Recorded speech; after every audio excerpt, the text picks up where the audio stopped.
Hi, I'm Skye, and welcome to Enchantiverse, the podcast dedicated to the wide universe of things that enchant us and make us feel alive. I can't wait to talk about all things magical and beautiful with you. Okay, so welcome back to the Enchantiverse podcast. I can barely contain my excitement because today we're talking about the magic of romance, and we're going to be diving into romance as a genre, its importance, and all of the wonder, positivity, and enchantment that it brings into our lives and into the world. And joining me today is my beautiful cousin and my best friend, Ashley Dow. Welcome, Ashley. Thanks for having me. I'm so happy that you're here. So before we get started here at the Enchantiverse podcast, I like to begin each episode with a little practice in imagination where we picture ourselves somewhere fun and magical together for our conversation. So today, since we're talking about romance, we can close our eyes, and I think we should picture ourselves today at a ball. So Ashley, feel free to add in to the to the daydream if you want. I definitely will. I'll definitely be in the ballroom with you. Okay. So I think it should be a winter ball because of the season. So I think we've received an invitation to this ball from the prince himself, and the ball is being thrown in a castle set in a faraway land where everything is covered in powdery snow. We rode to the castle together in a horse-drawn carriage under the twinkling lights of a starry midnight sky. The castle itself appears to be made out of ice, and when the wide doors swing open to let us all in, we see that the ballroom is filled with lit candles, an enormous, intricate crystal chandelier which hangs above dozens of dancers. The orchestra is playing a gorgeous waltz, and waiters are making their rounds with giant glass trays filled with tiny cakes and hors d'oeuvres. You're wearing a beautiful gown made with your favorite colored fabric. Ashley, what's the color of your gown? I feel like a yellow dress, like Belle. Yellow. I was thinking blue. Like Cinderella. Yes. There's glittering jewels stitched in throughout it and a long flowing skirt on your gown. And we're all here together, dancing the night away, laughing and talking, and maybe even dreaming about what exciting adventures may await us in the romance of the sparkling magical night. So now, I'm excited. As always, no matter where you are while you're listening, whether you're doing dishes, changing diapers, working, resting on the couch, remember to keep imagining our beautiful winter ball and the adventure and excitement that the daydream brings as we discuss the lovely topic of the night, romance. Man, I feel like we need to really think through what our ball gowns would look like. Because now I'm very interested. Every princess has a ball gown. I know. Like an iconic one. The scenery that I'm imagining is very sparkling. Like it's dark outside, but the castle's made of ice, and so it's like glowy. There's candles. I love imagining these scenes. It just puts me in the mood. It sets the tone for... It definitely sets the tone and puts you into like a more ease atmosphere. I don't know. It's very enchanting. Yeah, I think it's good I just really want to keep practicing little daydreams every day, practicing imagining scenes in my mind. It makes my day better, I've found. So I hope it helps make your guys' day a little bit better too. So now that we're here with the perfect setting for our discussion, I think we're ready to get started. What do you think? Yeah, I'm ready. Okay. So excited.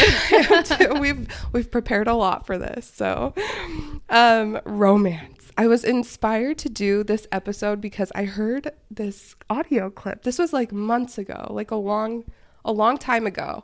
Because I started planning this podcast way before it came out. Yeah, I mean, you've like been wanting to do this for forever. Years. Like, yeah, yes. I feel like multiple years. Yes. And so I heard this audio clip. I feel like most people probably have. I don't know if Ashley has, so I wanted her to live react to it. So I'm going to play it. It's from Andrew Garfield.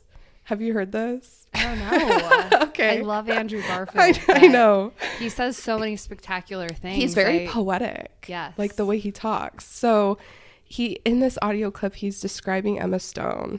And so I'm just going to start it off with this audio clip, and it's just one of the best things I feel like I've ever heard in my life. Every time I hear it, I'm like, I don't know. So need to let's like play brace it. myself. Okay. I just love it. I'm gonna play it right So now. excited. She came in and she was like a shot of espresso. She's like being bathed in sunlight. She's incredibly energetic and enthusiastic, and she had this sense of play and fun, which was incredibly exciting.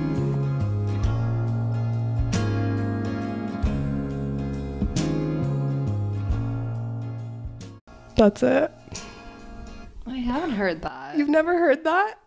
She's like a shot of espresso. She's like a shot of espresso. At least spaghetti's British. Oh, you do? Yes. Oh, I love that. Like every time I hear it, it just like, I don't know why, it just like makes me happy. Poetic. It is. And so I remember, tell me what your And thoughts it's real are. life. That I know, right? Like right. it's not from a movie or anything. Right. Like, He just said it like in an interview.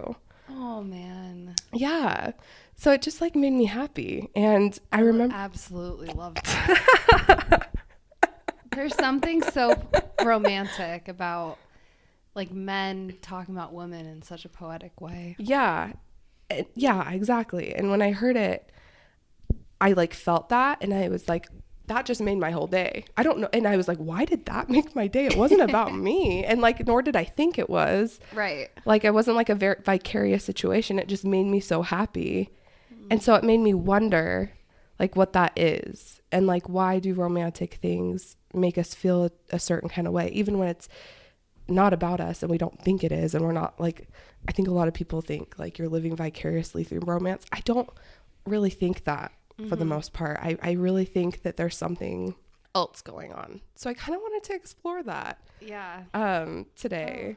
What do you think? Like, what do you think that's all about?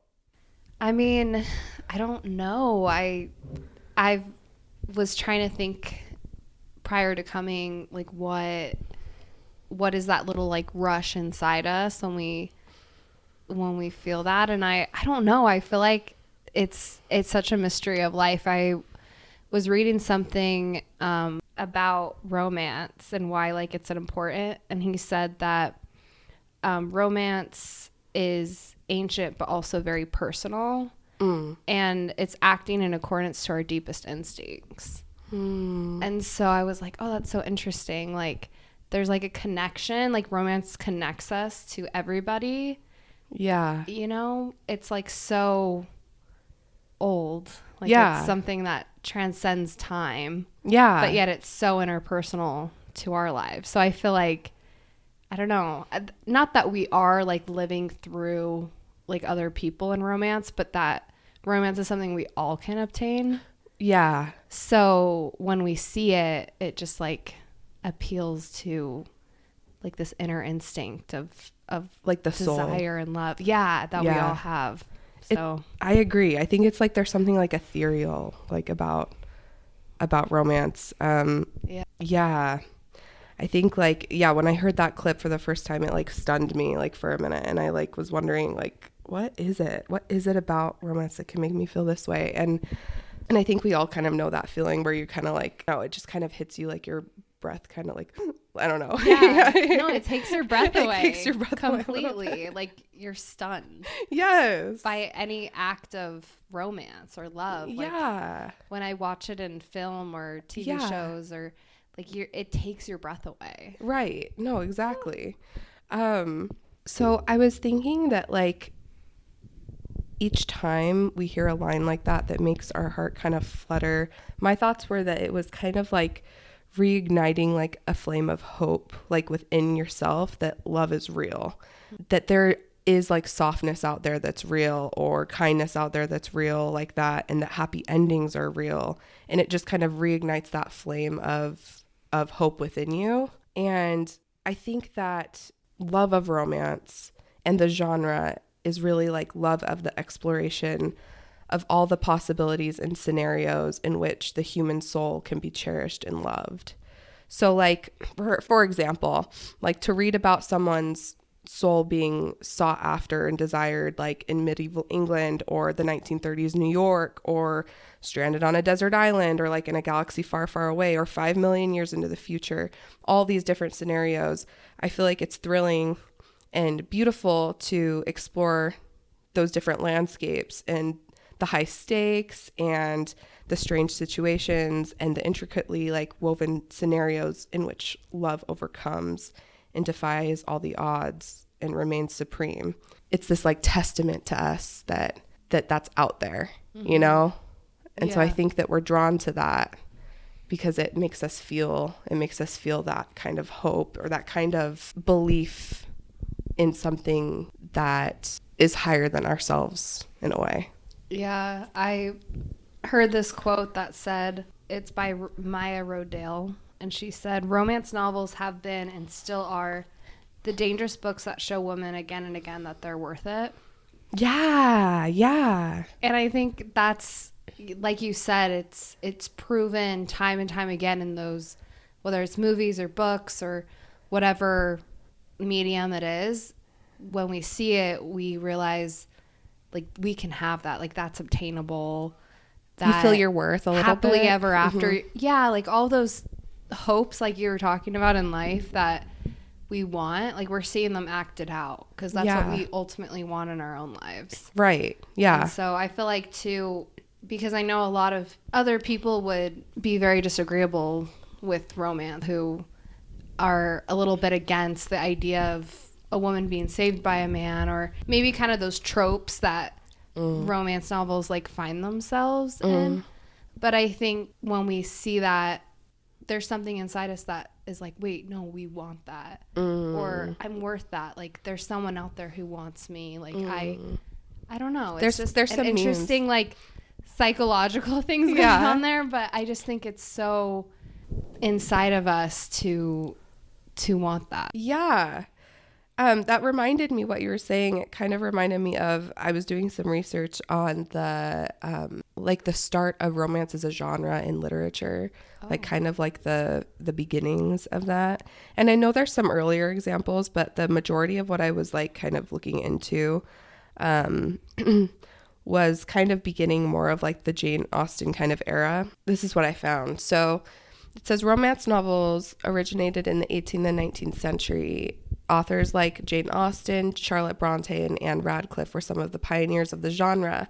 In today's world, the romance genre is full of writers and creators from all genders and preferences, but historically, the genre has separated itself from others by being primarily a genre written by women, for women, about women. Something that really set this genre apart from others during the time was that these novels featured women as the main protagonists, and typically these women were either defying social conventions or overcoming personal struggles in pursuit of their own happiness within the storyline. A romance would bud, and the story would typically resolve in a happy and satisfying way. The women in these stories were usually rewarded with happiness, fulfillment, and their dreams coming true by expressing their individuality and their desires. As this genre sprung forth in the Victorian era, there was a bit of controversy because during the time the social norms were that women didn't get like rewarded for these things. So like during this time, women didn't own land, you know, businesses, or they didn't even own their own children. So marriages were often made out of convenience or strategy. So that's kind of some of the beginnings. And so I think it's kind of interesting that a lot of those, like Pride and Prejudice or Emma or Jane Eyre even, you know, you can kind of see women when they're expressing like their own desires, they're kind of going against those social norms. I think we still kind of see that in romance today, but I think it's kind of interesting that we might kind of feel that kinship still throughout the years through the genre. Well, I think romance is very important to women. And I think that back then women were getting married not because of romance. They were getting married. It was because of wealth, or it was because of beauty, or but it was never like about the relationship. Right.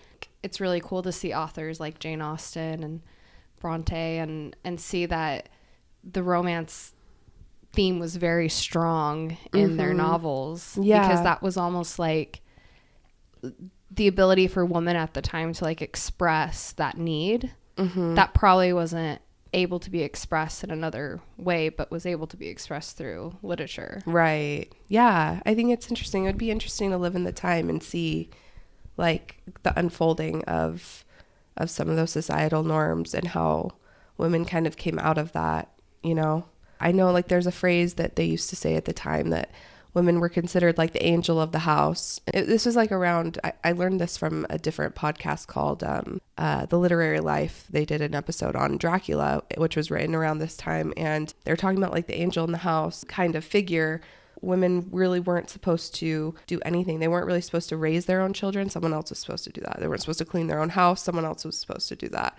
They weren't supposed to have a job. They weren't supposed to get extra good at really anything. So even if they had a hobby, like they weren't, it wasn't like something they were really encouraged to get expertise So they were basically not doing anything. Exactly. They were just supposed to be this angelic like presence in the house. Wow. Yeah. And it as you could assume, like it would drive, it basically drove people crazy. Like it couldn't last because how could you live like that? And it was very depressing, I'm sure. And there was this idea of the new woman. And so women, during like the Bram Stoker Dracula, it was considered to be like the new woman if you like had a little job or if you did anything outside of that norm. And so I think that's where we're kind of starting to see in some of those Gothic novels and some of those Victorian novels, the romance starting to like peek through and women starting to speak up about what they wanted out of life. That probably makes those books in that context seem a lot more scandalous. Yeah. For like even expressing the want for romance. Exactly. And something other than just being the angel of the house. Just right. being that like perfect woman who doesn't want or need anything. Yeah. And I think that it's kind of interesting how even now, if you're known to be someone who loves romance, if you love it in literature, if you love it in movies, I still feel like there's a little bit of that judgment a little bit. There's a prejudice. There's a prejudice sure. of like, that's not serious, or like, that's not, they're silly. I don't think romance as a genre has ever been taken seriously. Exactly. But yet it's probably the most read genre. I don't even know. It might be. I know it's one of them for sure. Because I would be surprised if it's not like top 3. Yeah. I could be too. wrong, but I would be shocked if it wasn't the top 3. Now I want to know. We should Google it. But no, really. Like, it's so prevalent. We read a lot of romance, and I know it's not just women that read romance, but I think a lot of women enjoy it, and it makes me sad that still to this day you kind of have a little bit of that where it's like the thing that that women love is still considered silly, even though I think, and the reason why I wanted to do an episode on this is I think it makes your life more magical to participate and to enjoy romance as a genre, whether it's movies or books or music, really anything romantic. I think it makes life better. Yeah. Well, I just looked it up on Google. Yeah. And in 3 places, it's number 2 for 2023. Wow. What's number 1? For top books? Young adult fiction. Oh, which often includes romance. Yeah. And then number 2 is romance. Number 3 is fantasy, then horror. Okay. So top 3 usually consider an element of romance. even if it's not considered just romance. Yeah, so I mean, if it's let's just take it as it's listed. If it's number 2, romance is the number 2 of 2023 most read genre. I mean, there's millions of people in this world who would agree with you that there's something about romance that makes life magical, that makes life better. Yes. Like if all of the books that we could be reading, there's so many different things that we could be filling our lives with. Right. Like self-help books, for example. But no, we're reaching for romance. Right. And that says something, I think. And I think that that kind of like stigma should kind of be removed. I reached out to a few people to get their thoughts on romance. Some people that I knew really enjoyed the genre. And one of my friends, my Bookstagram friend, her name's Christy, and her Instagram handle is could be reading. Yeah, could.be.reading is her Instagram handle. She has a really fun account. She gave me some awesome thoughts. She sent me some audio messages, and she kind of brought up this point. And one of the things she said, so she's trained to be a visual arts teacher, and she said that she felt a little bit about the romance genre, how she feels about visual arts. because there's like all these guidelines put on science and math and reading and more of those logical subjects.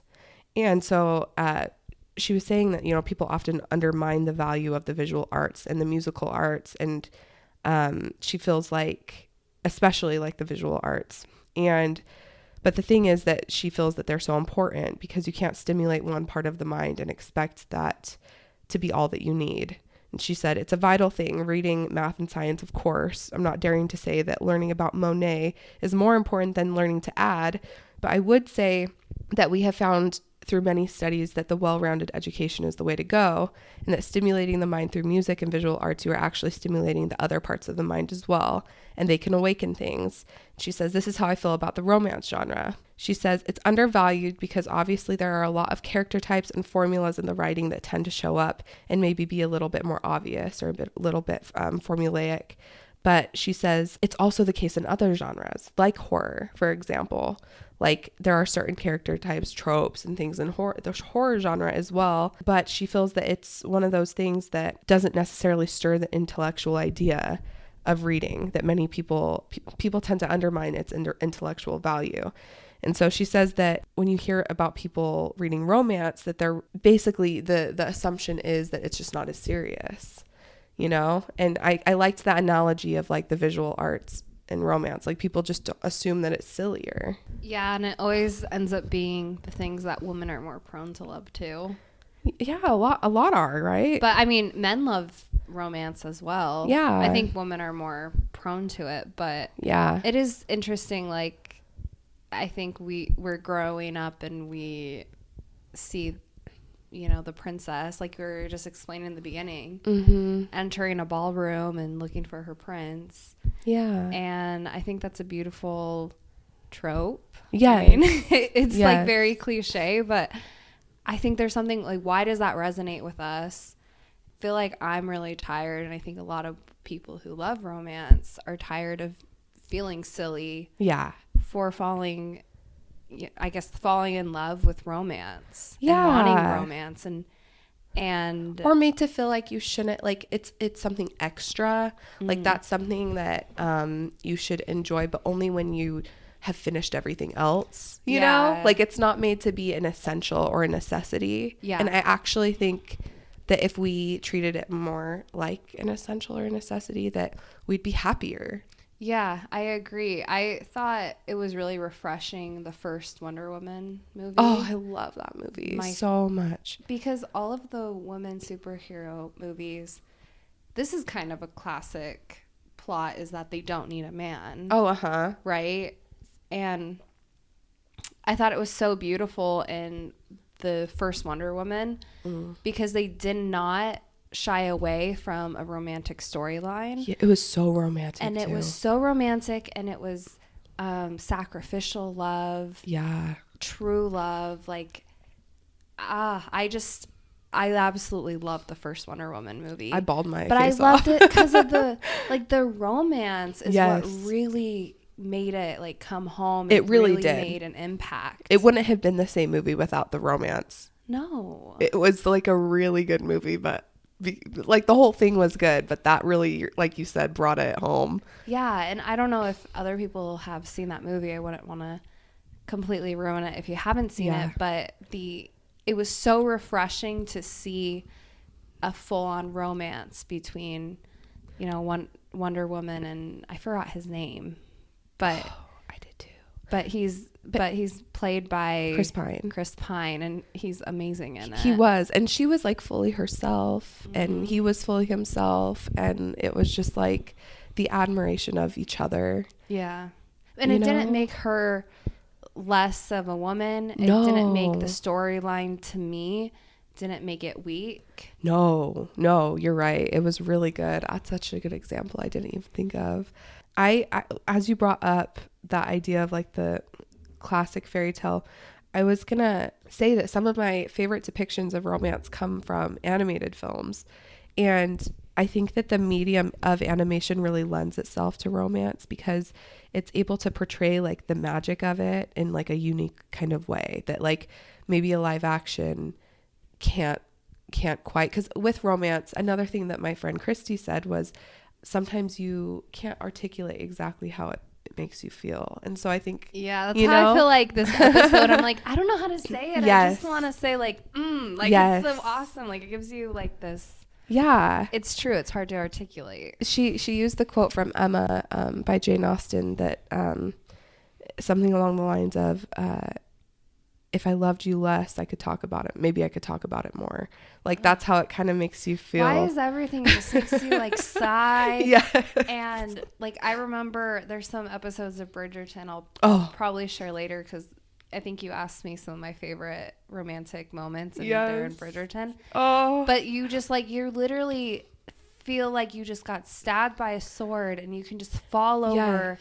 And you're laying down and just goozing out all these feelings. And anyway, I agree. Like it's something you can't explain. So I'd be interested to hear what she says. Yeah. About animation. Well, this is my thoughts on animation, but she was talking about how, you know, her thoughts on romance as a genre, that quote kind of sums it up. Like if it's hard to articulate, but I feel that about animation, that it's able to kind of, portray it in a uniquely true way because it's an art form expressing another basically art form, you know, like it's and so you're able to kind of see things in a different way. And so some of my favorite depictions of romance are animations, and I think they're able to kind of show how love and romance feel, and it's able to kind of romanticize the romance. So some of those are like the classic fairy tales, which I feel like we've said, they're criticized a lot these days.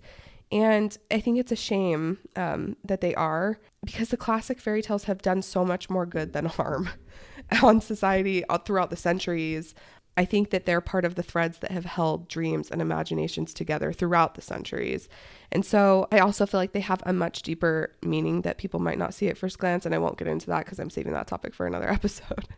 But stories like Cinderella, Snow White, Sleeping Beauty, and Thumbelina, where the love between the two characters is more of like that instant love with the first person they see. I think that it's kind of insulting to the intelligence of young women to assume that these fairy tales will somehow convince us that we don't have to know a person before falling in love. I think we're more smarter than that, you know? Yeah, absolutely. Instead, I think that the point of like the instant love in these stories is simply to like enchant us. I think that it is to kind of encourage us to believe that there really is love out there, and that it's so strong and pure and true that it defies all logic and reason.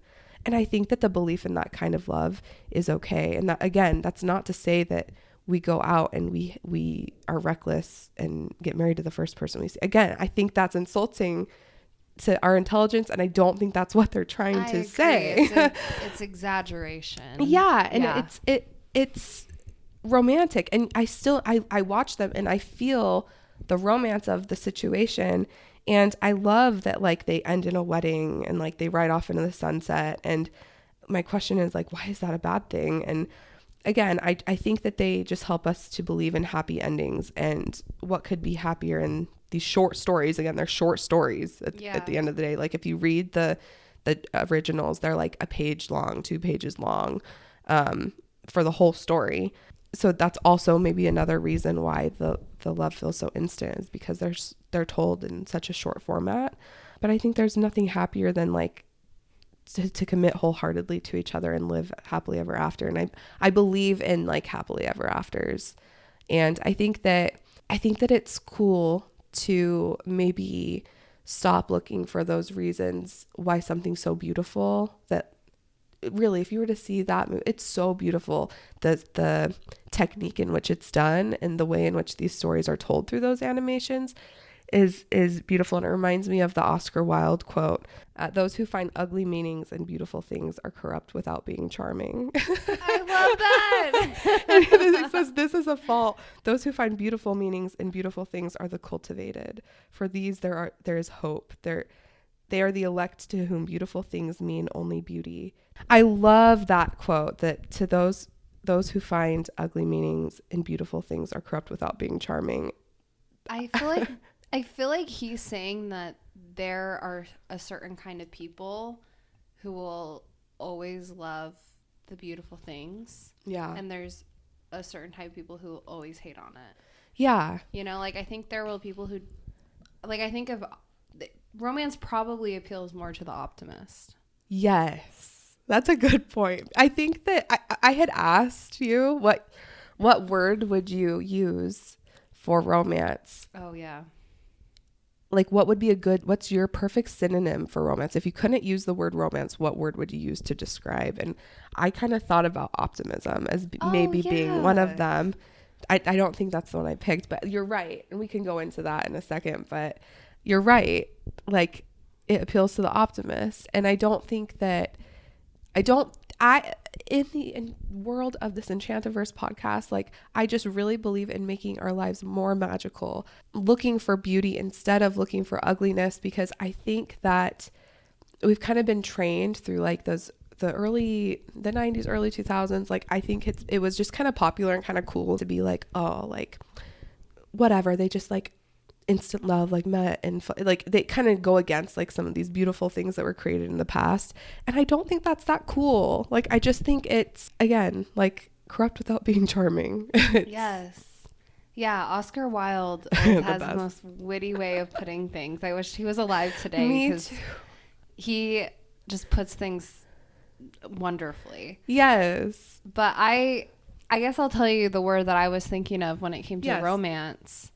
And I had two words, and the first word is actually the name of this podcast, is enchanting. Perfect. Enchantment. Because enchantment is the state of being under a spell or magic. Yeah. And I was like, I feel like it's elevating life. It's making maybe something that is ordinary better. Yeah. So I feel like it's kind of like sprinkling magic on life. Yes. That's what romance does, or romanticizing. Yes. And then the other word I thought of was like colorful. Oh. And the reason I thought of colorful was pretty much for the same reason, but I feel like one of my favorite artists is Taylor Swift. Yes. And there's a line in her song Daylight where she says, I used to think love would be black and white, but it's golden. Mm-hmm. And I love her use of color in her music. Yes. And I feel like that's how like romance is. Like our lives seem black and white, or the world seems black and white, but really when we put like romance on it, it's golden. It's colorful. It's like shiny. But it's real at the same time, you know? Yeah. But it's an elevated way of looking at things where I feel like, yeah, if we just look at things through the logical lens or the realist lens, like life looks pretty dull. Life looks black and white. But when we look through things from an optimist lens or a romantic lens, or, you know, a lot of people even would say, oh, if you're looking at it that way, you're putting on rose-colored glasses. Yes. Right? But it's like, what's wrong at looking at the world in a better way? I love what you're saying, and I completely agree. I actually, for one of my little resolutions for the year was like looking through the world in rose-colored glasses. So I bought a pair of rose-colored glasses No so I way. could remind myself. Yeah. I love that. So that I could remember every time I put them on that like that's a good way to live, and I want to have more of that like every day, you know. I love that so much. Yeah, you're like sticking I'm committed. It to the man. Yeah. My friend, I asked another friend, since you mentioned rose-colored lenses, my friend Kimberly, I asked her thoughts on what romance means to her and what it gives to her in her life. And let me find her quote. She said, I absolutely love the romance genre. I specifically think of Twilight, of course, when I think of the genre.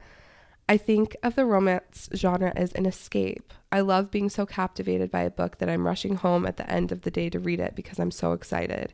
I can forget about whatever is going on in my life when I pick up a book and get lost in it. It's the best feeling ever to be completely immersed in a novel. I think when reading a romance book, the effect it has on me tends to make me feel more loving. I'm in a happy mood when reading, and I think that in turn makes me have an overall more positive mood and has me seeing through rose-colored glasses, so to speak. It's a magical genre. So I think it does that for people. Like it gives that kind of outlook of, oh, how life is beautiful, and it inspires you to have more of like that optimism. So that's why I kind of considered it as maybe my word, my synonym for it. I thought about optimism. But then I was reading the definition, and I said this in my last episode, but I really enjoy Webster's 1828 dictionary. It's a little older, and so I think the definitions are just really pretty. But it says romance is a fabulous relation or story of adventures and incidents designed for the entertainment of readers, a tale of extraordinary adventures, fictitious and often extravagant, usually the tale of love or war, subjects interesting the sensibilities of the heart, or the passions of wonder and curiosity. And I think maybe the definition has changed a little bit today, but I thought that was still really pretty, how it talked about subjects interesting the sensibilities of the heart, the passions of wonder and curiosity. And so I thought a little bit about my word maybe being longing, maybe desire. Optimism, I liked the definition of that because it was the opinion or doctrine that everything in nature is ordered for the best, or the order of things in the universe that is adapted to produce the most good. I feel like it kind of fits. I don't know what my word would be, but I thought it was kind of a fun, I really like those. A fun practice of getting more meaning out of the word, I guess. Yeah, and I think we were even talking about it earlier, how I think a lot of times we take words for granted nowadays. Yes. Where words are so powerful. Like even we talked about how we both pick a word that we want to encapsulate like the year. Yes. And how much power like one word can have in your life. Yeah. And so like really digging into the word romance is huge. Like I feel like I never really understood what it was until like as we've been digging into it a little bit more, we've realized like, wow, it has different contexts. Yes. It has different, meanings in people's lives and connotations and stuff. And so it's just like really powerful word. And so when we are thinking, I thought it was interesting that you wanted to think of different words because like it really has a lot of different meaning. Yeah. Like even adventure, like Yes. I feel like adventure fits it with a romance. Yes, there's the love, but there's also like the high stakes usually, or like the trials that you're going through before the happily ever after. And so it all kind of encapsulates, I don't know. Yeah, when you were saying the definition from that, what year is it? 1828. 1828 Webster's Dictionary. Yes. I was like, you could just basically put the movie of The Princess Bride in that spot because I feel like it's just describing that fairy tale. That's a good example. And yeah, I just love like the eternal optimism in The Princess Bride, but if you think about it, almost every fairy tale has that. It's like an eternal optimism. Yeah. And I think that fairy tales and romance have been around for so long, and you have to pay attention to why has a certain genre or why has certain storytelling, why has it, like you said, because there's an attack nowadays on fairy tales, like even Snow White. They're trying to change the storyline, right? With Disney. And it's really interesting because it's like, well, why has this story stood the test of times? And there's something in there that speaks volumes, and that it's probably teaching us, like we were just talking about, like that eternal optimism, like that faith, that, excitement for adventure in our lives. Like there's something in it that maybe like with all art, it doesn't need to be completely defined. Yeah. And like speculated and looked at, but it just needs to kind of speak for itself and then have its own application in our lives and what that looks like to us. Yes. I think that, the tales are entertaining, but they are enchanting for a reason. And they, like you said, they can apply to us in different ways. I think that there are, and again, I really am excited to talk about this in more detail. I have an episode planned on this, but I think there are some like hidden meanings that are like a thread throughout them, but, or at least throughout some of them, but throughout fairy tales. At the end of the day, I think they just, like you said, they speak to us for some reason, the way that they are. And I don't know, it kind of reminds me of the quote from Walt Disney.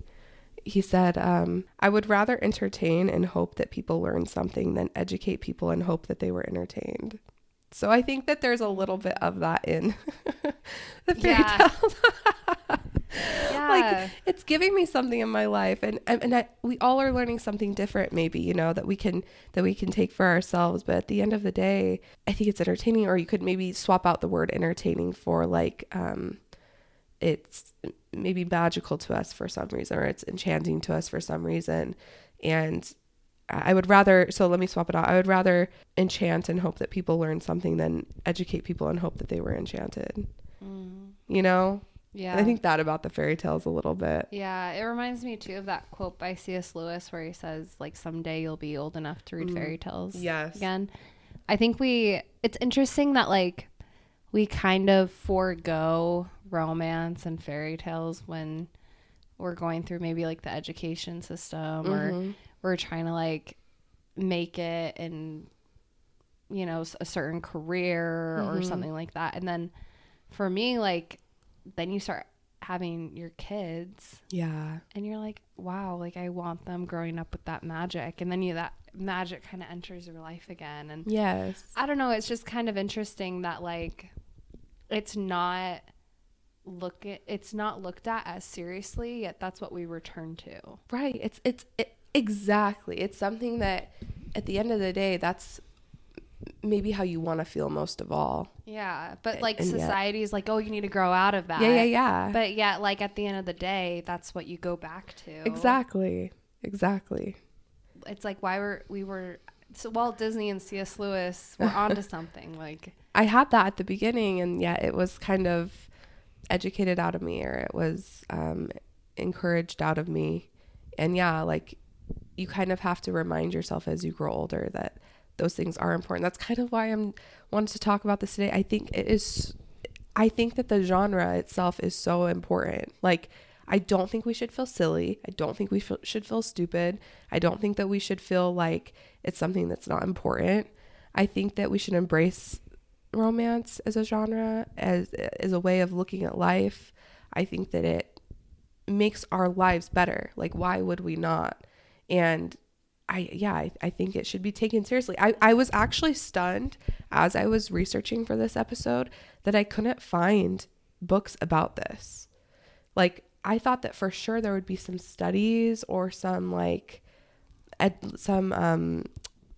research done about why romance makes us feel the way that it does, and I couldn't find anything either. Like, what the heck? This is like a something that has been ongoing since the beginnings of time, and yet there's no like educational literature, at least that I could find. If someone has some, like, I really want to read a book about this, so please recommend. Like, I just couldn't find it. I looked probably like 15 times trying to find stuff on this, like over and over again, like, oh, maybe I just didn't look hard enough, and look again. If not, we'd probably have to write a book on I know. I wish I had the credentials. I think it's clear to, I hope it's clear as well that because there's so many ideas of what romance is, because when I was looking at it, a lot of it was kind of like talking about, oh, why do women like reading dirty romance novels? You know what I mean? Yes. Like, that was kind of what was popping up, and I'm like, okay, no, because that's not what I'm interested in. And I'm sure there's like, again, like some psychological thing there, but what I feel like we're talking about is like, there's so much innocence to romance. Like, there's something childlike and magical. And I'm talking about like when your heart skips a beat. Like, I think that's why I chose that Andrew Garfield clip at the beginning. Yeah. Like, how that makes you feel. No, like, I want to read that. I want more of like that. That's why I read romance, is because I like to feel the like, oh my gosh, someone was so poetic about this other person and it spoke to my soul. Like, that's what I'm really interested in. I think because we want love. I think when you get down to what romance is propping up, it's propping up love. Yeah. And I was even thinking when I was talking about Wonder Woman, that story has sacrificial love. There's another quote I want to read from Bridgerton. Yes, read it. Yes. Okay. I want to talk about Bridgerton. It's sacrificial love. I love Bridgerton. And okay, if you guys haven't read, so this is like it's part of the Bridgerton story. It's from Queen Charlotte. Oh, Queen Charlotte. Yeah. Oh, I love Queen Charlotte. Yeah, which was the best Bridgerton of them all. Oh, I love that one. And if you're not familiar with Queen Charlotte, it's basically a romance between her and King George. And King George is going crazy. He's losing his mind. He's like a mad king and everything. And this is basically their exchange of trying to figure out, like, they both really love each other, but because George is kind of losing his mind, he doesn't feel worthy of Queen Charlotte's love. And he doesn't want to basically love her because he doesn't want to cause her so much pain and everything. And so King George says, I love this so much. He says, I'm a madman. I am a danger. In my mind, there are different worlds creeping in. The heavens and earth collide. I do not know where I am. Queen Charlotte says, do you love me? King George, you do not wish a life with me for yourself. No one wishes that. Queen Charlotte, George, I will stand with you between the heavens and the earth. I will tell you where you are. Do you love me? King George, I love you. From the moment I saw you trying to go over the wall, I have loved you desperately. I cannot breathe when you are not near. I love you, Charlotte. My heart calls your name. We have to play. I'm going to play a clip of it because there's so many good edits of it. Yes. I love you. I know. You should just like take out me reading it. No, I loved you reading it. No, I love that part so much. It's so romantic. It's so good. It went around. Like, people were making edits of that forever when that came out. Do you remember? Do you love me? I'm trying to protect you. Do you love me? I cannot. We cannot. This conversation isn't. I cannot do you this. Love me? I never wanted Do to you marry. love me? I don't. Charlotte, please stop. Is it because you do not believe that I could love you? I do. I love you, George. I love you so much that I will do as you wish. If you do not love me, all you have to say is that you do not love me, and I will go. I will go back to Buckingham House, and we can live our separate lives, and I will have this baby alone, and I will make do and fill my days and survive all on my own. I will do that. But first, you have to say that you do not love me. You have to tell me that I am utterly alone in this world. I am a madman. I am a danger. In my mind, there are different worlds creeping in. The heavens and the earth collide. I do not know where I am. Do you love me? You do not wish a life with me for yourself. No one wishes that. George! I will stand with you between the heavens and the earth. I will tell you where you are. Do you love me? I love you! From the moment I saw you trying to go over the wall, I have loved you desperately. I cannot breathe when you are not near. I love you, Charlotte. My heart calls your name.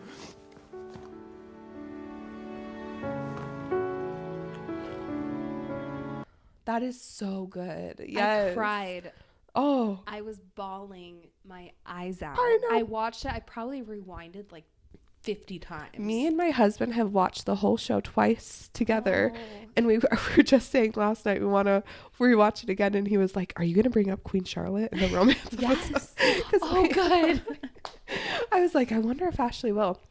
No, that is like so good. I love... Probably Bridgerton is probably one of the best examples of romance in a TV show right now. Like, I can't really think of many that are currently on that are as romantic as Bridgerton. No, not like Bridgerton. Not like Bridgerton. Yeah, but there's like an element of like why that makes me skip a beat is they were like sacrificing something for each other, and Yes.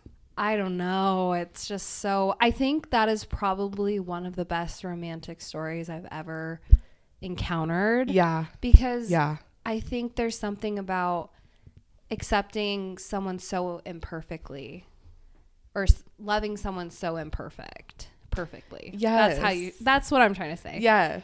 Like, they all flaws, all terrible things, all their demons, like, their very darkest parts of them. Yeah.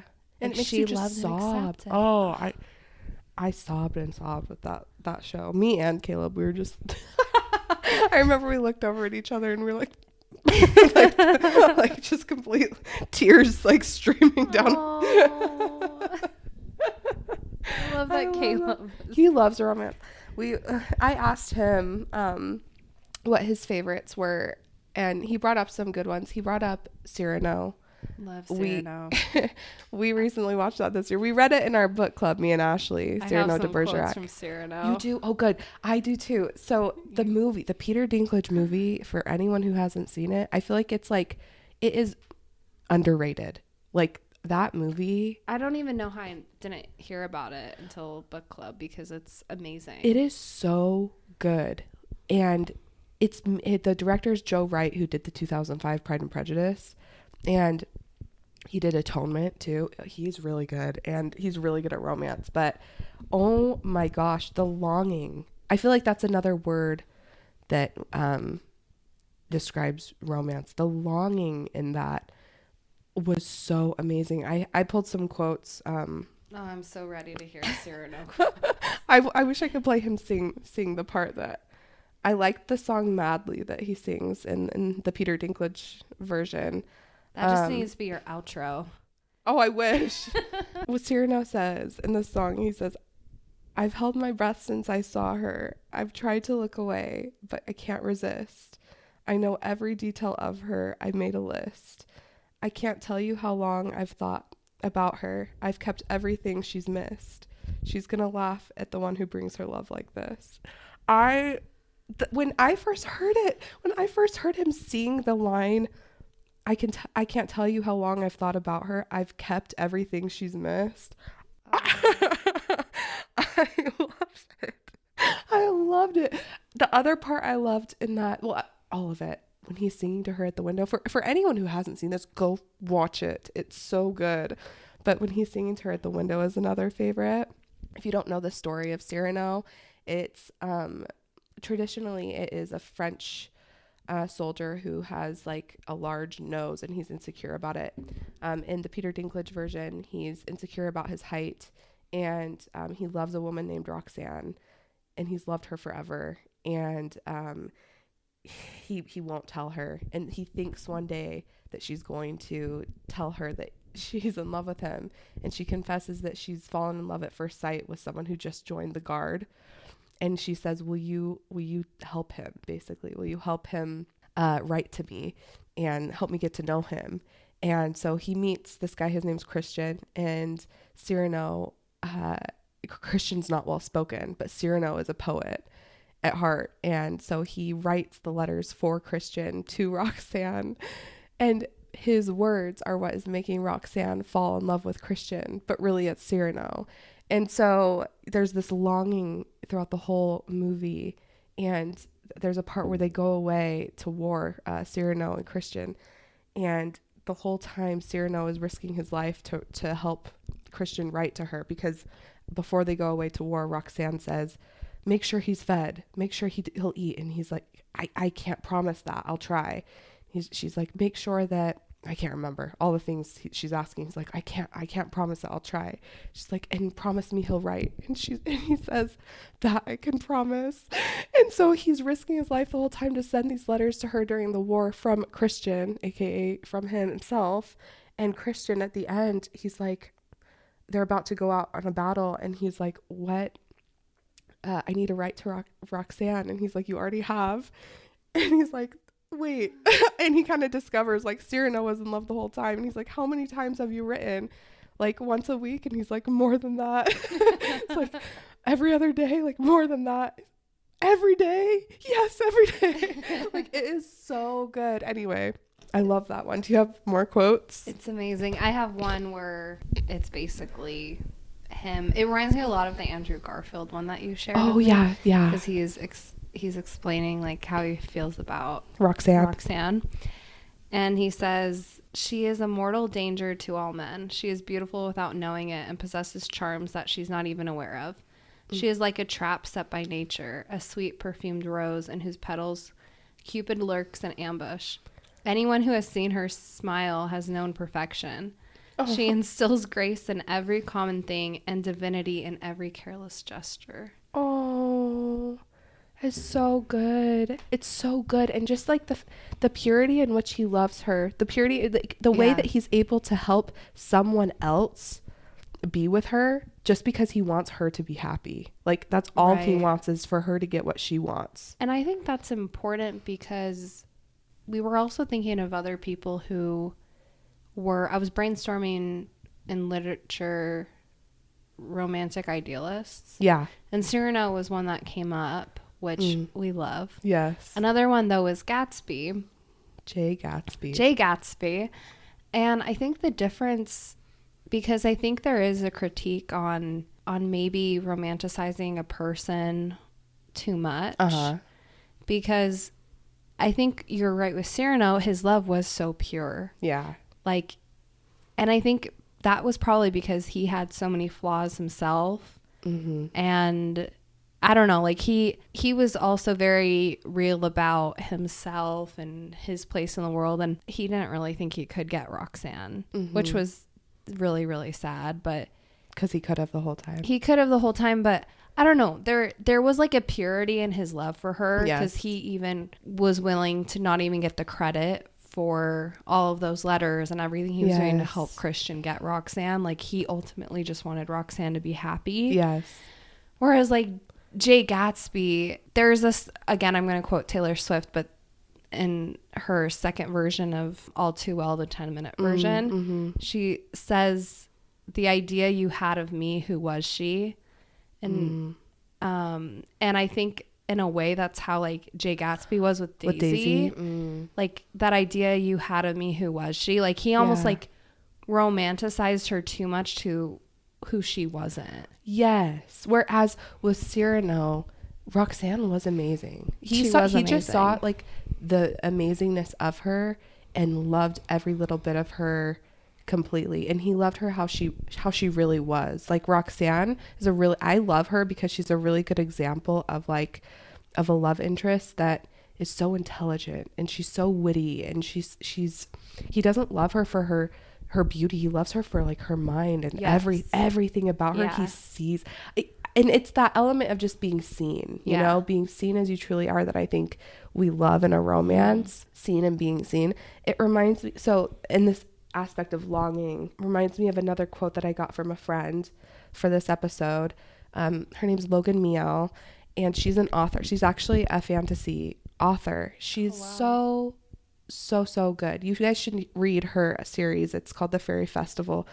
That's an amazing name. Series. Yes, it's good. They're set in like the land of the Fae, and there's romance and adventure. I've read them. They're so fun and so good. And she's just a magical person all over. But she had a really good, some really good thoughts on romance. She said, as a writer of fantasy that will likely always include at least a bit of a nod, if not a lot, of romance, I am such a lifelong fan of the genre of romantasy. It's meant different things to me at different stages of my life. But as I look back, I can see a clear thread that ties it all together: the importance of longing. I recently heard in a podcast, the podcast is We Can Do Hard Things with Glennon Doyle, that the concept of longing is proof that something we want already exists out there in the world. The reason we haven't seen or accessed it yet is because time is catching up to our desires, but it doesn't mean our longing is any less real, or what we want is any less ours to have and to hold. Throughout my life, whether I have been in a romantic relationship or not, reading romantic stories has offered me perspective on what I do and do not want in my own life, and it has reminded me of my longing, the desire I have to be unified with a partner who is my match, the dream to see and be seen, not for who the world asks us to be, but for who we truly are. I have read stories and watched movies and shows that have deeply inspired me and have brought hope to my dreams when I thought I might never experience the fulfillment of my longing. Stories have the power to remind us of the truth. We may be faced with challenges, despair, heartbreak, and settling for less than what we deserve when it comes to love. But I truly believe that nothing that is for us will ever pass us by. I believe in the kind of romance that is worth waiting for, preparing for, and longing for. This is the kind of romance I love to see in stories. It's the kind of love I believe we deserve to see in the world, and experience in real life, in real time, in our beautiful human experience. I just love that. You can tell she's an author. I was going to say, like, she put that so eloquently. Yes. Wow. She's amazing. I really loved what she said about longing, about how something we want already exists out there in the world, but the reason why we haven't seen or accessed it yet is because time is catching up to the desires, but it doesn't mean our longing is any less real or what we want is any less ours to have and to hold. I really like that. Wow. I feel like I don't even have words to add to that. Yeah, it's like very... That is just put so beautifully. It is. And I agree with her. I feel like that's what romance does to our hearts. Yeah. And it is a sense of longing, a sense of hope. I think there's so many times that we do see these fairy tales and they resonate with us, or these romances and they speak to us, is because I think we know deep in our hearts they can be ours. Yeah. And I think even that we're worthy of that, right? Yeah. And that's something that we share in the human experience. Again, I really feel that we like to explore all the ways in which the human being can be loved and cherished. I think it does things with our imagination. I think that it expands love in our life because, like I kind of said at the beginning, we see it in all these different environments in story. We see it in an old fantasy in Cinderella. We see it in Star Wars, or we see it in, just all these different places, and it expands the greatness of love in our life. Yeah, I feel like I've quoted her twice. I love Taylor Swift. I think so many people have started to love her or have always loved her because she is a romantic. Oh, yes. And she's now kind of been taken more seriously, I would say, over the last couple years, but she was never very taken She wasn't seriously. respected. No, and she always was talking about love and boys and romance, and really just, I would listen to her songs growing up and it was like she was reading my journal. Totally. And I think she really resonates with women because in the end of the day, like, we're all very romantic and we're all wanting to find love, and we're all getting our hearts broken and we wanting feel things to start so deeply. again. Yeah, we feel things so deeply, and there's lots of intricacies with like love and romance in our own lives. And we all just want it to work out in the end. Like, we all are hopeful that at the end of our book, our last chapter is with the one that we're gonna love forever. Yeah, it's true. And even she, like, some of her earlier works, and she still does it too, but she uses fairy tale a lot throughout her writing, and like that imagery, like, and I think it's a reason why it resonates so much. My favorite line is one of my favorite lines ever is from Cardigan, and she says, try to change the ending like Peter losing Wendy. Yes. And that one got my heart so hard when that was the best line I've ever heard in music. Like, it makes me cry almost every time I hear it. Yes. 'Cause it's the romance that never got to be told. Yeah. It's the romance that never got finished. Yeah. It just... Whew. I get emotional. I get really emotional. Oh my gosh. That's a really good one. Yeah, there's just so much, like you were saying, there's so much that she sings about that has reference to fairy tales. Yeah. And it speaks to us in all different ways. Yeah, it really does. Oh my gosh. That line got me for a second. If anyone doesn't know, Peter Pan's Skye's like all-time favorite story. It is. It is. It's my favorite old Disney movie. It's one of my favorite books. I love all the renditions of it. It just, for whatever reason, I don't even know. I haven't like pathologized myself that far of why I love it so much. But you need to go to therapy and really analyze that. I know. I need to analyze all the reasons in which why it speaks to me. I don't know if I could, but yeah, it's my favorite. I love it. My husband gave me like a little statue of Peter and Wendy that I have on my shelves, and it's really cute because my daughter always points to it, like literally still all the time, and she goes, "Mama, Dada." And I'm like, "Oh." That's so cute. And she makes us put she has a little people of her. It's a bald little boy, like a little baby boy that she says is her, and she makes us put it up by them. And then there's my little baby son. We're like, which one's he? He has got to be with the family. And she's like, this one. And it's always a little Olaf people, the snowman. So it's me and Peter, Wendy, the little bald baby, and then Olaf, and that's our family. You need to do a painting now. Oh my gosh, I should. A family portrait. A family portrait. I will, actually. That's a really good idea. That's hilarious. Yeah. She's so cute. I know. I think it's fun to talk about our favorite examples of romance. It's just fun. It's just fun to feel it and to. Plenty. I do too. Let's go through them. I'm gonna go through my husband's other one, because I did ask him, and I wasn't expecting him to even give me any. And then he brought up Cyrano, and then he was like, "Well, when I was younger, I loved Stardust. Do you know that movie Stardust? No. You've not seen Stardust? I've never seen Stardust. Oh my gosh, you're in for a treat. Oh. It's based on a book by Neil Gaiman, who is a really amazing author if you've never read him.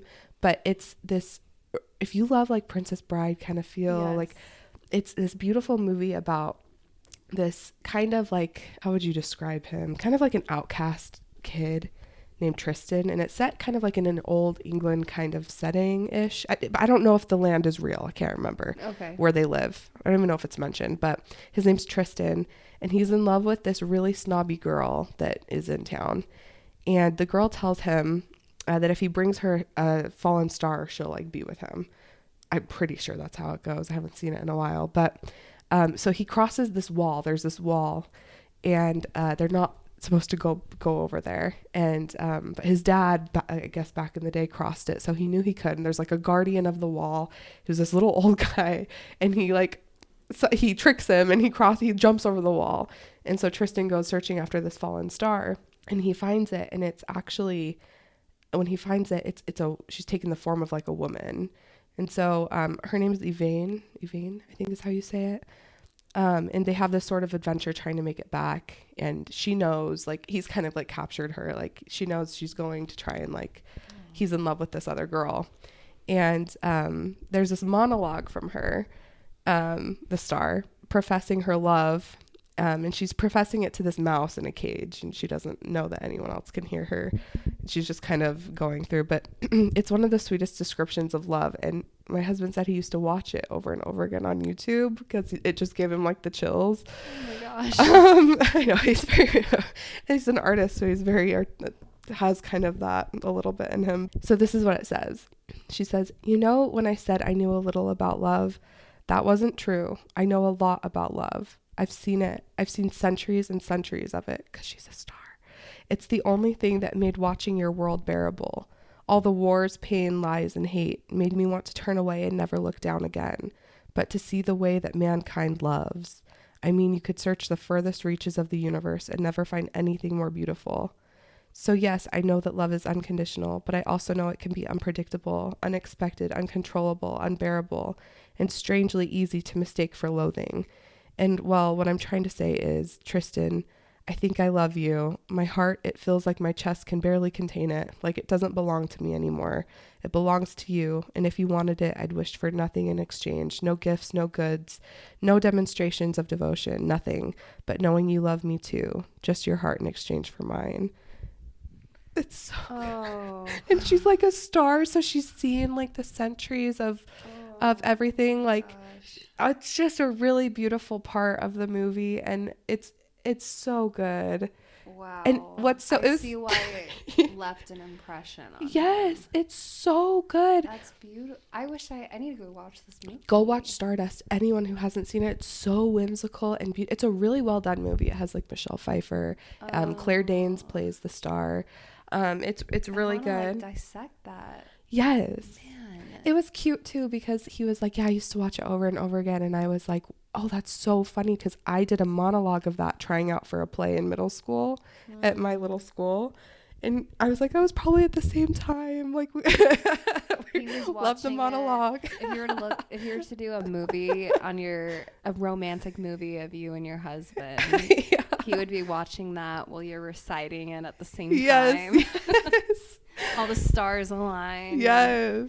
But I really my. liked that. I thought that was a really fun one to read because it was just it was very romantic. It's very, very romantic. Tell me another of yours. I know, we can just go back and forth. Yeah. Well, you brought up Twilight, so I definitely have a Twilight yes, one. Yes. And this is from Breaking Dawn. This is Edward. Extraordinary thing to meet someone who you can bare your soul to, and will accept you for what you are. I've been waiting what seems like a very long time to get beyond what I am. And with Bella, I feel like I can finally begin.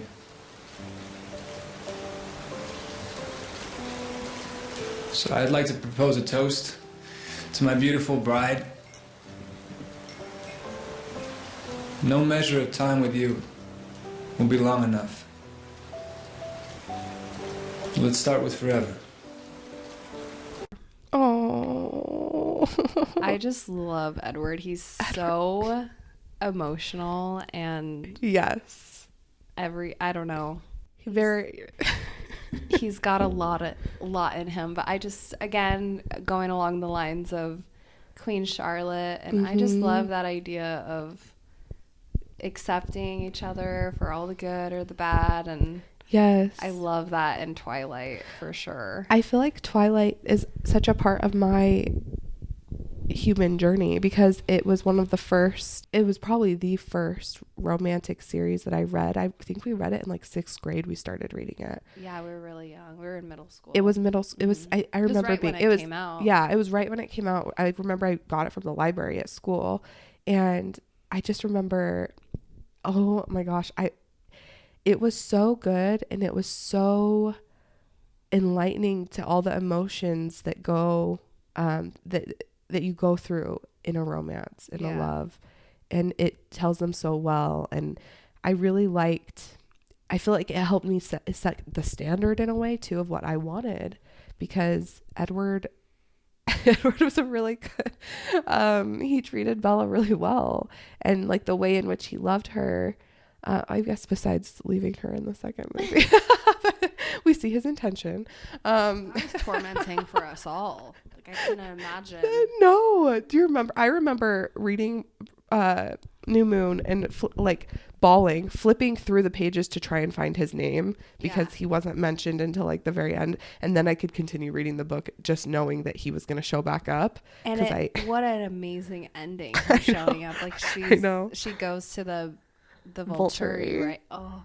We have to do a whole episode on Twilight. We are actually. I have. Oh my gosh! Of course, there's a lot to say. That's amazing. But yeah, I agree. That was a tormenting journey. It was, and reading that book, I kind of was like a little depressed. I know, but the whole series, like, I feel like it takes you through so many of those emotions, and it was that's a good one. I like the Twilight one. What else do you have? So the other one I had is I love the romance in Little Women, even though it's an unrequited love. Why didn't I think of that? That is one of my favorite. I love the trope of friends to lovers. It's one of my favorites, and I think it's so well done in Little Women, both the book and the movie with Joe and Laurie.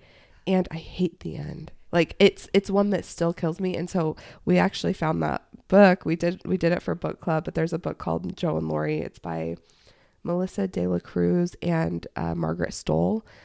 And I love that one because she finishes. It's a rewriting where they actually end up together. Yes. Joe and Laurie. And it is so good because you still get that like that friends to lovers, but she finishes it so satisfyingly. Yeah. But I do love the original too. And I Yeah. think that there's something to be said with that longing of an unrequited love. That Well, I think because of it, it makes Little Women so memorable. Like, yes, every time I think of Little Women, there's a longing, yes, right?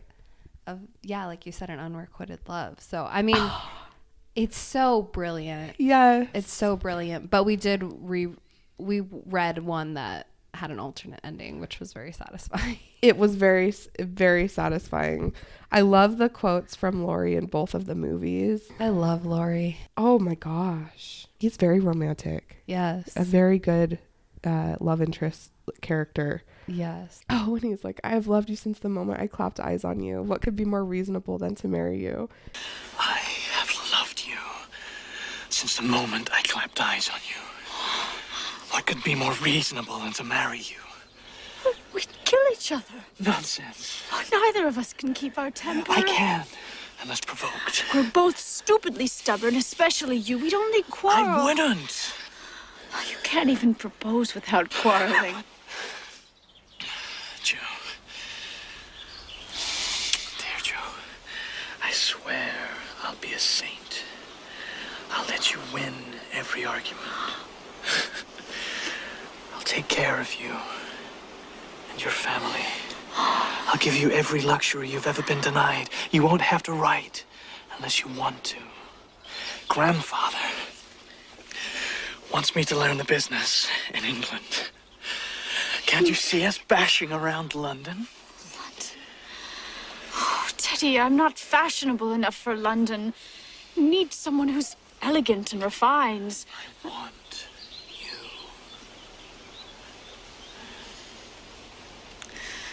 Teddy, please don't ask me. Teddy, I'm desperately sorry. But I do care for you. With all of my heart, you're my dearest friend. I just can't go be a wife. You say you won't, but you will. I won't. One day, you'll meet some man, a good man, and you will love him tremendously. And you will live and die for him. Please. You will. Joe.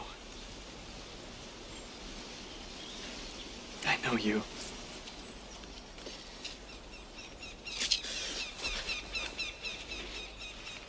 And I'll be hanged if I stand by and watch. It's Laurie. a really good one. And then I also really like the Timothy Chalamet one. I like both versions. My favorite's the older one, but I like the quote from him too, from Little Women. I'll read his. Both of those are brilliant. Oh, I know. I want to play both clips on the podcast. Who do you like more? Who do I like more as Laurie? Yeah. Christian Bale. Same. Yeah, I like the older version of the movie better overall. Same. But I do like the newer one. I still liked it. They did great in the new one. Yes. But yeah, I like the older one. version with Christian Bale. Yes. He will always be Laurie. I love it. Why can't I find his quote where he's like, I can't help it, Joe. You're so good to me. No. It's no use, Joe. Please Joe, we've don't. got to have it out. No, I have Teddy. loved you ever since I've known you, Joe. I couldn't help it. And I tried to show and you wouldn't let me, which is fine. No. But I must make you here now and give me an answer because I cannot go on like this Teddy, any longer. please I gave don't. up billiards. I gave up everything you didn't like. I'm happy I did. It's fine. And I waited and I never complained because I figured you loved me, Joe. And I realize I'm not half good enough, and I'm not this great man, and... Yes, you are. You're a great deal too good for me, and I'm so grateful to you, and I'm so proud of you, and I don't see why I can't love you as you want me to. I don't know why. You can't? No. I can't change how I feel, and It would be a lie to say I do when I don't. I'm so sorry, Teddy. I'm so sorry, but I just can't help it. I can't love anyone else, Joe. I only love you. Teddy, it would be a disaster if we married. It wouldn't be a okay? disaster. We'd be miserable. Joe, I'd be a perfect I can't. I've tried it and I failed. Why does everyone expect it then? Why does your family and my grandpa expect it? Why are you saying this? Say yes. Let's be happy together, Joe. I can't say yes truly, so I'm not going to say it at all. And you'll see that I'm right eventually, and you'll thank me for it. I would rather hang myself than realize this, Joe. Teddy. I would rather be dead. So good. I really liked Timothy Chalamet's delivery in that, and I love Joe, but I really like that. And so another one in my head, because I love that friends to lovers trope, is there's a book called Blackmore by Julianne Donaldson that is a really, really good book. You recommended that. So go read that one. If you like a Joe and Laurie kind of romance that ends in a satisfying way. Blackmore by Julianne Donaldson. Do you have another one? I mean, it's another friends to lovers. Oh, the is Hunger it? Games. Oh. And the whole reason I thought of that one is because I don't know if you remember, because we read Twilight and the Hunger Games when the books were coming out. Yes. And a lot of people were upset with the ending. They They were upset that Games. she Mm-hmm. ended up with PETA, Mm-hmm. and they were upset that she ended up with anyone at all. Yeah. Because she was such a strong heroine. Yes. Heroine, yeah.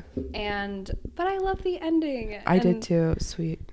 Because after all that they've gone through, she says, PETA and I grow back together. There are still moments when he clutches the back of a chair and hangs on until the flashbacks are over. I wake screaming from nightmares of mutts and lost children. But his arms are there to comfort me, and eventually his lips. On the night I feel that thing again, the hunger that overtook me on the beach, I know this would have happened anyway. That what I need to survive is not Gail's fire, kindled with rage and hatred. I have plenty of fire myself. What I need is the dandelion in the spring. The bright yellow that means rebirth instead of destruction. The promise that life can go on no matter how bad our losses. That it can be good again, and only PETA can give me that. So after, when he whispers, you love me, real or not real, I tell him real. Oh, chills every time with that one. That book made me sob. I loved it, and it was so satisfying. It was like a very it was very satisfying, but there was still that bittersweetness to the end of that one, but for other reasons. Yeah, I just loved what PETA was for her. Oh, and amazing. what he gave her throughout the entire thing. But I want to reread those. I know they're really good. But yeah, it just makes my heart flutter. So yes, that was another one. That was a really good one. That was a really, really good one. Oh man. I guess if I had to think of, I like all the classics. I love Anne of Green Gables and Gilbert Blythe. I love them. I love. That is a very slow burn, though. That's a very slow burn. You have to really be in the mood to enjoy a lot of side quest stories. Because they're kids. they grow up and you get a little bit more. But it's a good one. It's satisfying. It's so satisfying. Yeah. But that's the definition of a slow burn. That is. Over the series of 7 books or whatever. I can't remember how many. There's a lot. But that one's very satisfying when it does end. Yes. That's a really good one. I also asked my cousin, McKenna. She said that reading romance keeps her a romantic at heart. She said hard, bad things happen, and I remind myself that it's all for the plot. And I liked that. I like, That's so cute. Yeah. It just keeps us. I'm gonna tell myself that. Yeah, it's for the storyline, And I think that that's true. Even when we're trying to look through our life with more of those rose-colored lenses, we go through trials every day. We're working hard every day. And I don't think that any of us shy away from a bit of hard work throughout our day. But I think that being able to have that optimism through the hard things we're doing, through the trials, and to remind ourselves that there are those moments of magic, and that I like that Hunger Games quote, things get better again, like things come together. I think believing that everything works out. I was telling one of my friends this week some questions that I'm trying to ask myself this year instead of getting stressed, or I don't know. I just feel like I'm coming off of a lot of years of really hard work and sacrifice, and I don't think that there was anything wrong. I'm really grateful for like the person that I was that has gotten me to where I am today, because I think that the versions of myself that have worked so hard, like I'm really grateful.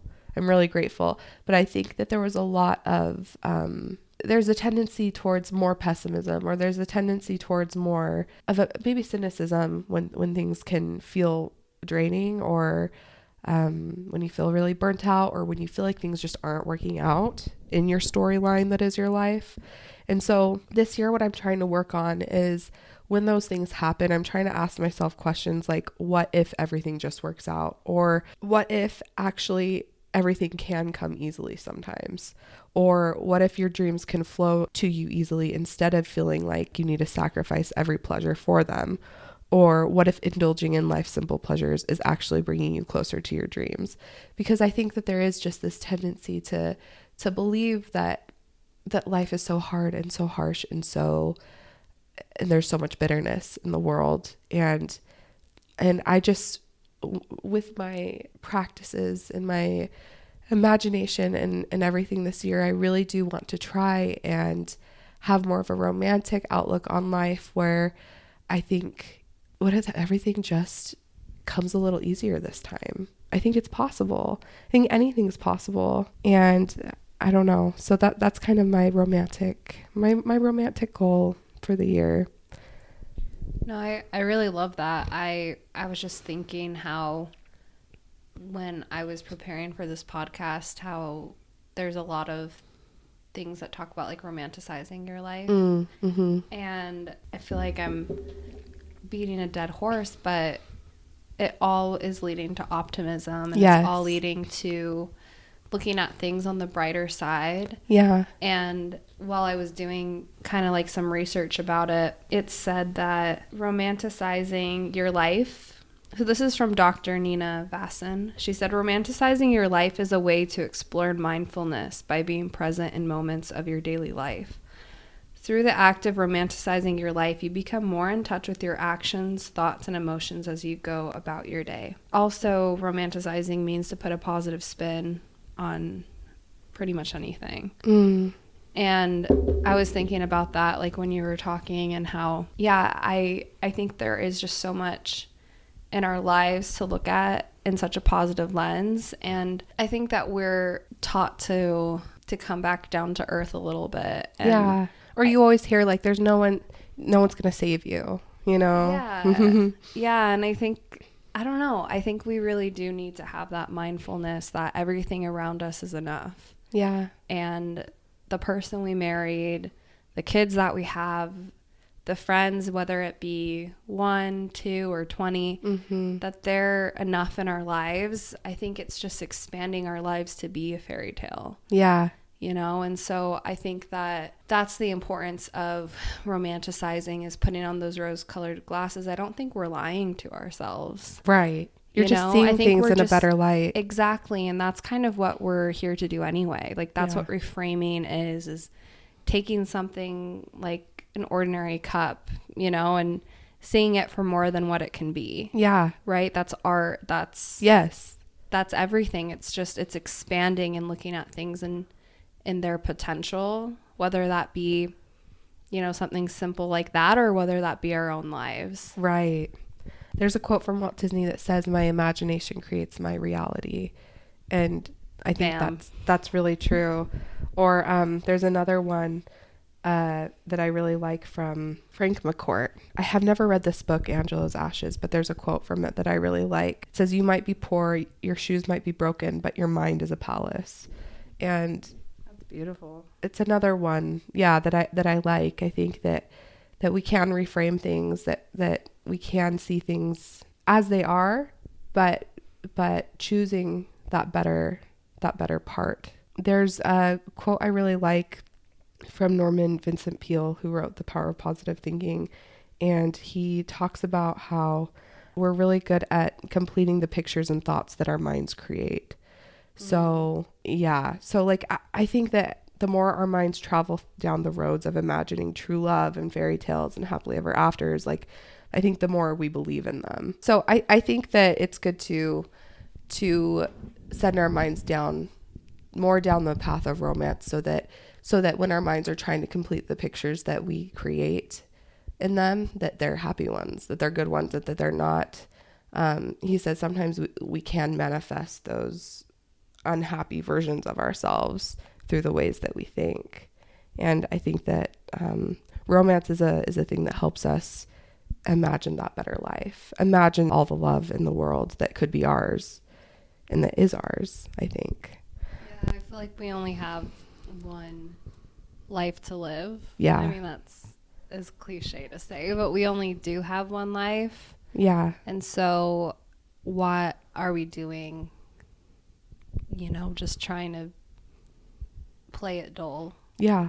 Like, I love, when I said I thought of the word colorful when it came to romance, I'm thinking of almost like the Queen of Hearts, like painting the roses red. You know? I'm thinking of her, but I mean, I'm just thinking we're going around and we're touching our little our handprints on things and making them colorful and making them what we want them to be. I like that a lot. There's a few more quotes I really liked. I wanted to share from some authors that write romance and that I thought were really pertinent. So this one is from Santino Hassel. It says, "Romance is hope. It's a ray of sunlight on a rainy day. Most of all, it's a guarantee of a happy ending. Is it escapism for me? You bet it is. But now more than ever, I think we could all use a little escape. For me, reading romance is self-care when the outside is harsh, aggressive, and anxiety-inducing. And for me, writing romance is almost like a superpower because I can potentially create that feeling for someone else." I like that one. Yeah. The next one's from Anna Todd. She says, "Romance novels have changed my life as a reader and an author. They are so important to the world, now more than ever, with the chaos surrounding us. The genre gives us hope for the future, for love, and teaches us empathy in a way that only these books can." And then Alicia Rye. I hope it's Rye, if it's not Ray. "I read romance for the dark moment. That part of the book where it feels like everything has gone wrong and the characters can't possibly overcome the obstacles facing them. But then they do. Especially right now, I think it's important for people to see and internalize that message, that dark moments are just moments that can be fought and vanquished, and that a happy ending is within reach of everyone." So I really love that. I guess I'll end, Ashley, by asking you, why do you believe that we need romance as a daily part of our life? And what ways do you think you'll be doing that more? I think that last quote kind of said it beautifully, but I think that it gives us hope for our daily lives. I think that it's important to have because I think it turns us into an eternal optimist. And I don't think there's anything wrong with that. I think that obviously we need to have balance in our lives, and too much of a good thing ends up being bad, right? Like, I think there does need to be some balance in everything. But we've been told the balance part so much that it's almost like we know that's not the part we need to hear anymore. You know, because we're almost, the pendulum has swung completely in the opposite direction, right? Where we have forgotten about fairy tales and romance and dreaming. And so I think that the way that I want to incorporate it in my life is just to continue to read and continue to romanticize my life and practice gratitude. Yes. I think that I love that idea that romanticizing our lives is practicing mindfulness and gratitude. And I think that we can do that by just looking around our own homes, looking at our husband and he's our Prince Charming, looking at our homes and envisioning it as our castles. Yes. Even looking at our wardrobe or cottage. Nothing wrong with a cottage. Looking at mine's a cottage. Yeah.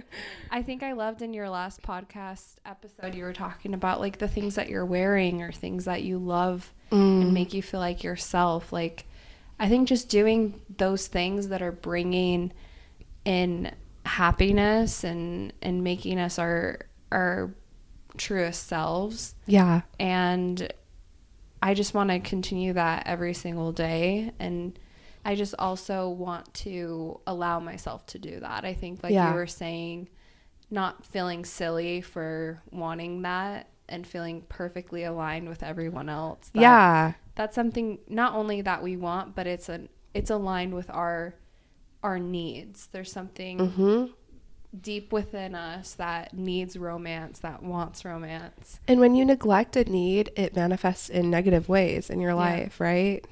Yeah, definitely. And I think we see that in society. Like, I think society looks less beautiful because we've let go of some of those things. I agree. That's such a good point.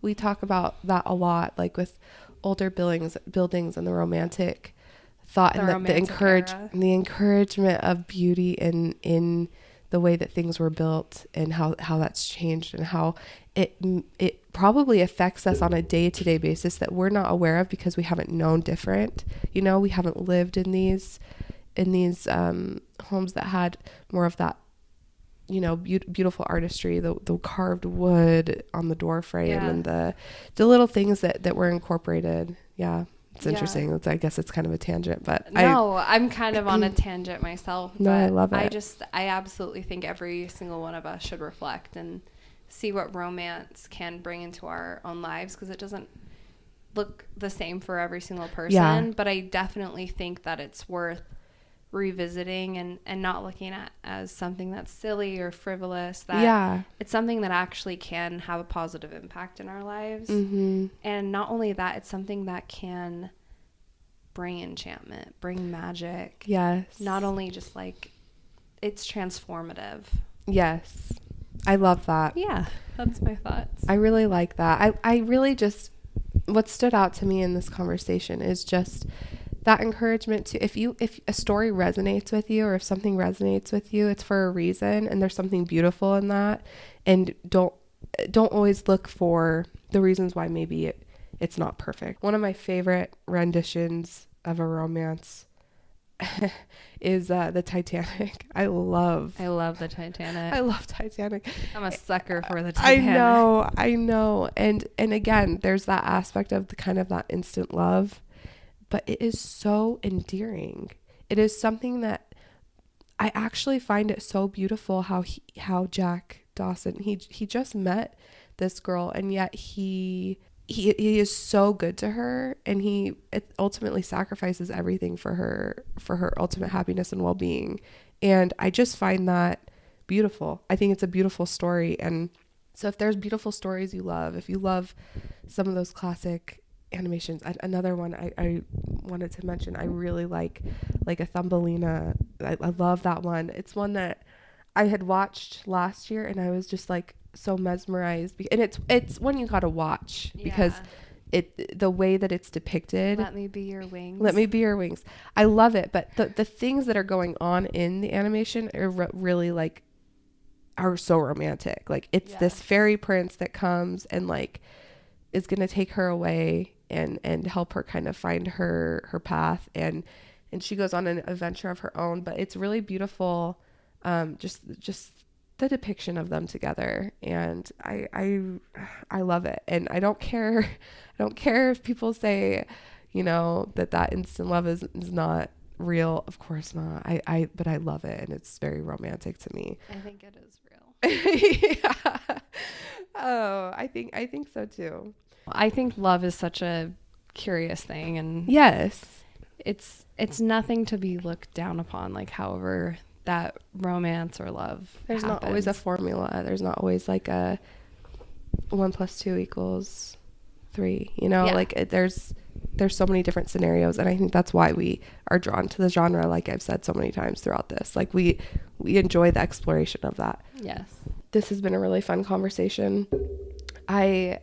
I just want to say, in a world that would more than anything love to rob you of your imagination and zest for life, a daily dose of romance can help us rebel against the mundanity and bleakness that sometimes seems to have a dark haze hovering over society at large.